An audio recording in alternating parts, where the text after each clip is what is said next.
네, 안녕하세요. 인지심리학에 대하여 강의하게 될 이충웅 교수입니다. 이번 한 학기 동안 인지심리학에 대하여 살펴보게 될 것입니다.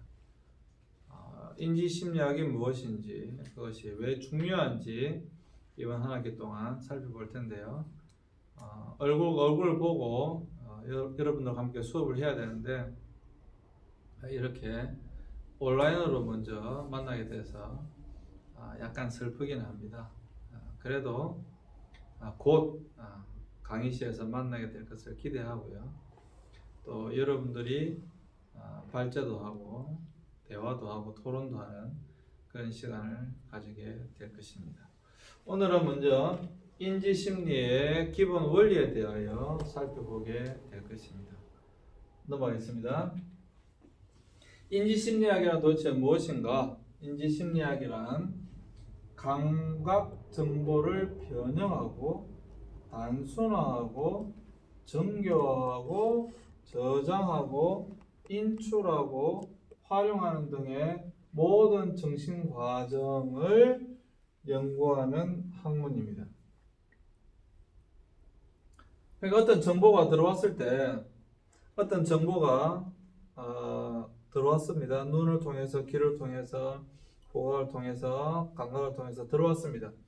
어떤 정보가 들어왔을 때 그 정보를 어떻게 변형하는가, 어떻게 단순화하는가, 어떻게 정교화하는가, 어떻게 저장하는가, 어떻게 출력하는가, 어떻게 활용하는가, 이런 모든 과정을 연구하는 학문이 바로 인지심리학입니다.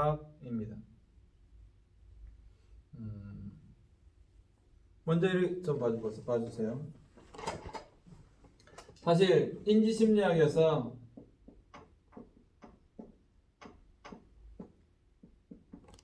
가장 중요한 개념이 무엇인가 하면 바로 스키마입니다.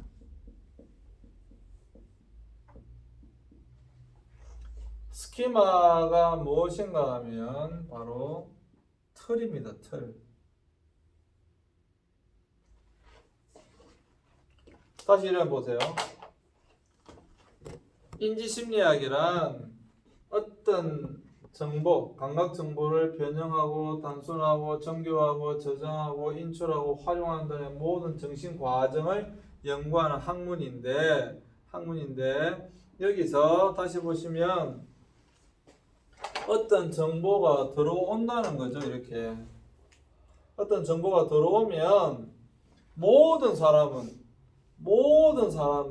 각자의 스키마를 갖고 있습니다. 그래서 이 스키마를 통과해서 어떤 것이 이렇게 나오게 됩니다. 그래서 가장 중요한 것이 바로 스키마라고 하는 것입니다. 앞으로 이것에 대하여 계속해서 살펴보게 될 것입니다. 넘겨주세요. 인지심리학은 넓은 의미로 정의하자면 인간의 마음이 어떻게 작용하는가를 연구하는 학문입니다.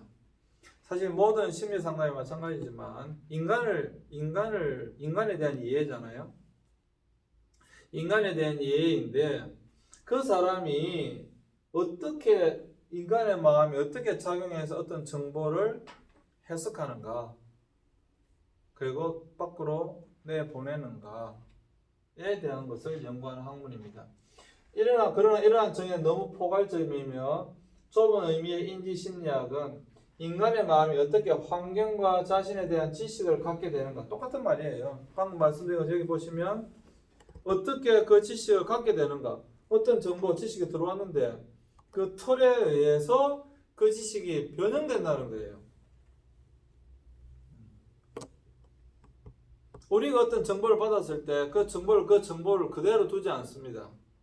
각 사람에게 틀이 다 달라요. 틀이 있어요.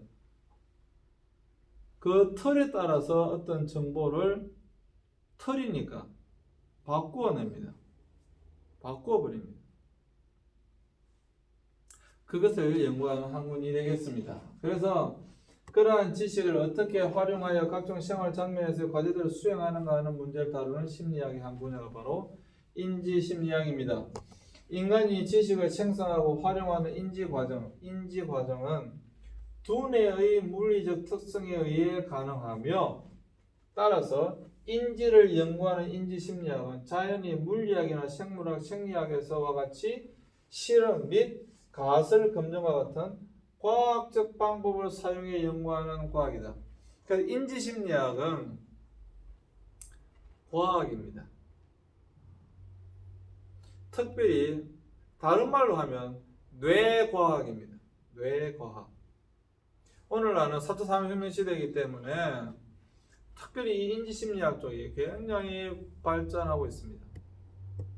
컴퓨터의 발전과 함께 인지심리학은 앞으로 더 빠르게 발전하게 될 것입니다. 사실 인지심리학 여러 응용 분야가 있지만 여러분 우리가 아시다시피 무인자동차, 그러니까 사람이 직접 운전하는 것이 아니라 자율주행을 하는 것이죠. 여러분, 우리 인간은 어떤 정보를 어떻게 받아들일까요? 그리고 어떻게 그걸 인출할까요? 그러한 것들, 뇌에 관련된 전반적인 모든 것을 연구하는 학문이 바로 인지심리학입니다. 인간은 왜 똑같은 것을 다르게 해석할까요? 여러분 재밌지 않습니까? 한번 생각해 보세요. 왜 사람은 똑같은 내용을, 똑같은 정보를 들어도 다르게 해석할까요? 다르게 해석하는 이유가 뭘까요? 그게 이제 아주 단순하게 이야기하면 이 스키마가 달라서 그렇습니다. 그 다음에요,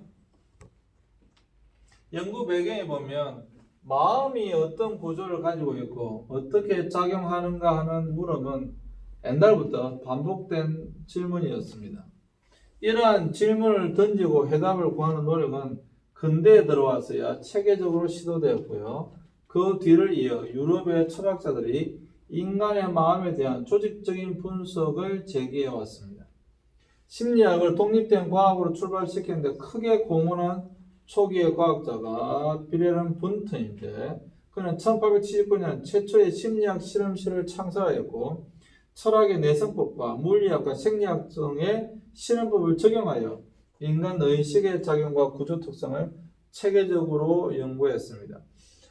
그리고 그 이후로 지속적으로 과학이 발전하면서 빠르게 이 인지심리학은 발전하게 됩니다. 그 다음에요, 이후 왓슨을 중심으로 한 행동주의가 심리학의 대세를 이루었지만 인접학문에서 정보처리적 인지적 관점의 부상에 힘입어 많은 심리학자들이 행동주의가 강구했던 인간의 인지, 관념, 감각, 사고 같은 마음적, 심적 개념들의 과학적 접근을 시도했습니다.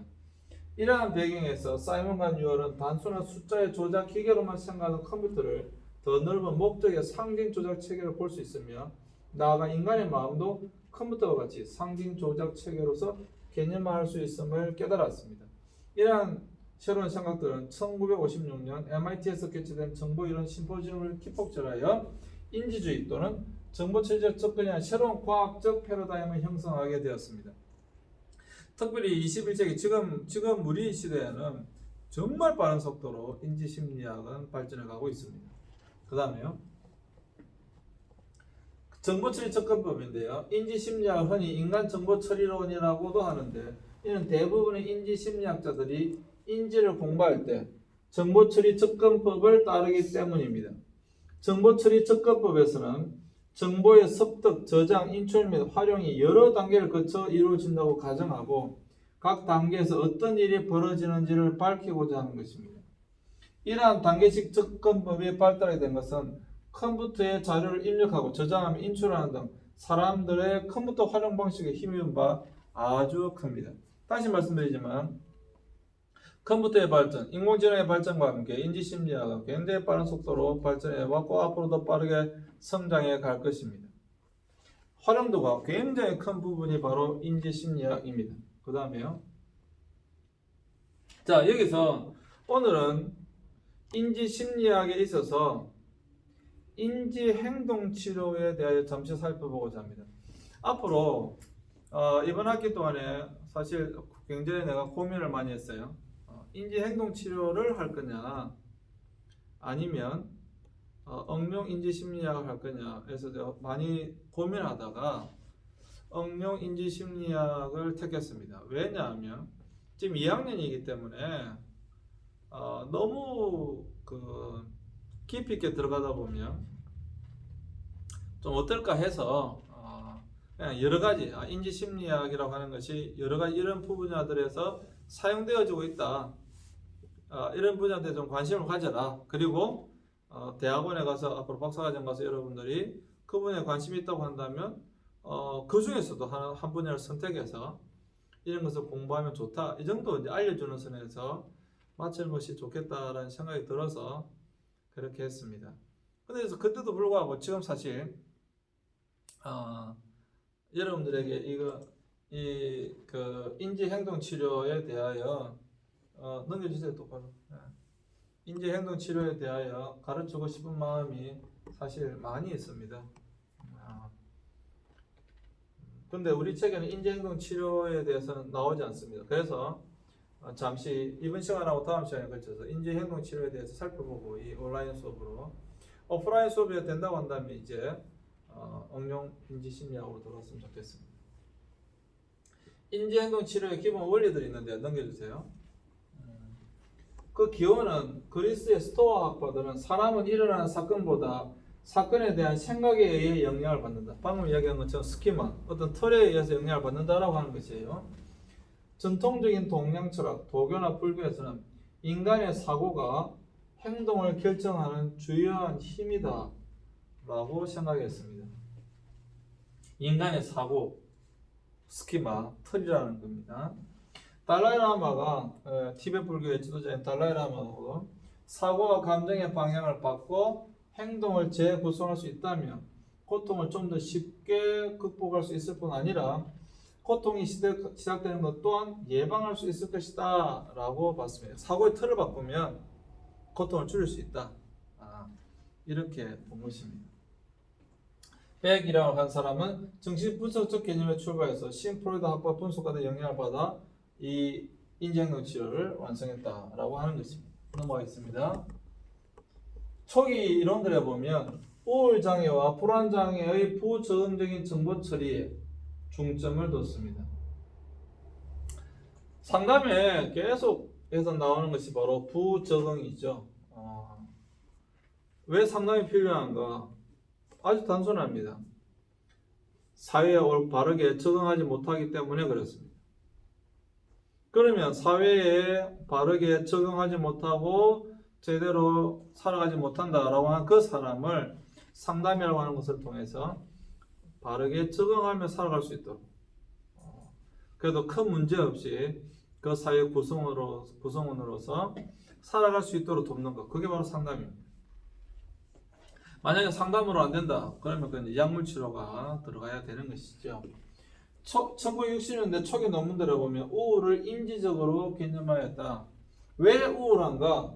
그 우울도 다시 말씀드리면 인지심리학은 다 뇌의 문제예요. 우울증도 마음의 문제이기도 하지만 뇌의 문제죠. 어떻게 정보를 처리하기 때문에 어떻게 정보를 처리해서 이 사람이 우울한가에 대하여 연구하는 것입니다. 우울 증상이 새 영역, 자기, 세계, 미래에서의 부정적인 사고방식과 관련됨을 주장하게 됩니다. 역기능적인 인지와 그에 따른 행동을 변화시키기 위해 인지적 접근의 치료를 제안했고 수많은 연구들이 수행되고 있습니다. 그리고 사실 굉장히 효과적입니다. 인지행동 치료는 굉장히 광범위하게 사용되고 있을 뿐만 아니라 굉장히 그래도 굉장히 효과적으로 쓰여지고 있습니다. 그 결과 우울장애, 섭식장애, 정신분열증, 양극성장애, 만성적 통증, 성격장애, 물질 남용 등 광범위한 영역으로 확장되고 있습니다. 그래서 앞으로 이 상담을 통해서 살아가고자 하는 직업을 가지고 살아가고자 하는 전문가가 되기를 원하는 사람들, 이 인지심리에 관심을 가져보면 전 좋을 것이라고 생각합니다. 인지심리는 앞으로 계속해서 광범위하게 확장될 것이고 사용되어지게 될 것입니다. 그리고 굉장히 유용한 도구예요. 그리고 다른 거에 비해서 꽤 효과도 높습니다. 사실 상담으로 효과를 보기가 그렇게 사실 높지는 않거든요.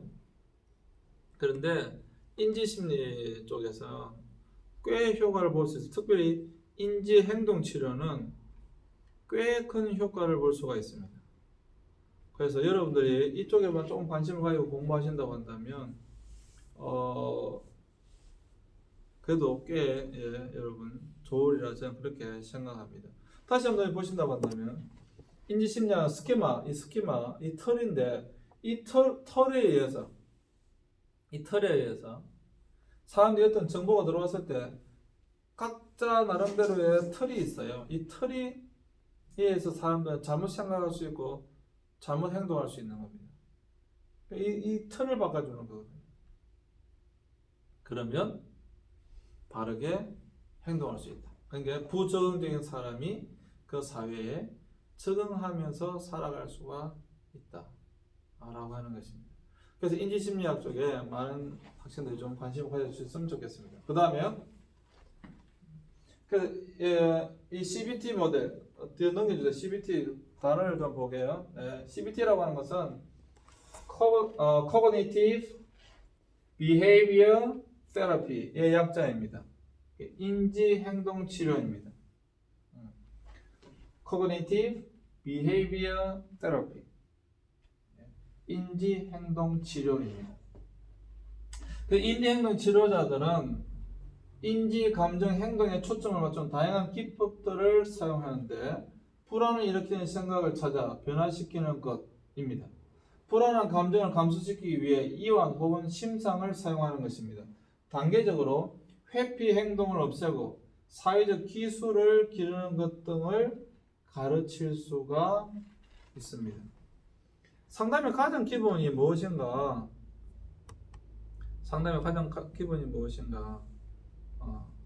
사회에 잘 적응하고 살아갈 수 있도록 하는 것입니다.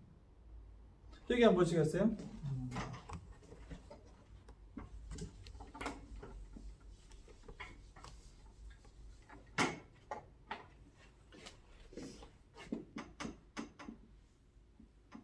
사회복지와 심리상담, 상담심리, 심리상담의 차이가 뭐냐?